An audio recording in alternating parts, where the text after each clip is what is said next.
First ஒரு பெரிய செயினாக போட்டுக்கோங்க. ஓகேங்களா? போட்டுக்கிட்டு நெக்ஸ்ட்டு சின்னோண்டு செயின் போட்டுக்கோங்க பக்கத்துலேயே போட்டு எடுத்துக்கிட்டிங்களா? இப்போ வந்து ஸ்ட்ரெயிட்டாக இப்படி போயிடக்கூடாது. இப்போ இதை அப்படியே பேக் திருப்பி இந்த செயினுக்கு உள்ற விட்டு ஒரு செயின் போட்டுக்கணும். ஓகேங்களா? இப்போ பாருங்கள், இங்கே பார்த்தீங்கன்னா தெரியும், பேக் ஸ்டிச் போடுறப்போ ஒரு நாட்டு விழும். அந்த மாதிரி இங்கே வந்து ஒரு நாட்டு விழுந்திருக்கு பார்த்தீங்களா? இது தாங்க விஷயம். ஓகேங்களா?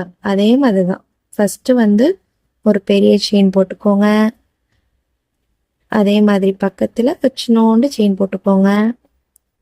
போட்டுக்கிட்டு இதை அப்படியே பேக் திருப்பி இந்த செயின் இருக்குங்களா, இப்போ போட்ட பெரிய செயின், அந்த பெரிய செயினுக்கு விழுற விட்டு நம்ம வந்து ஒரு செயின் போட்டுக்கிட்டிங்கன்னா இதுக்கு பேர் தான் பேக் ஸ்டிச். ஏன்னா நம்ம பேக் திருப்பி நம்ம ஒரு செயின் போடுறதுனால இதுக்கு பேர் பேக் ஸ்டிச். ஓகேங்களா?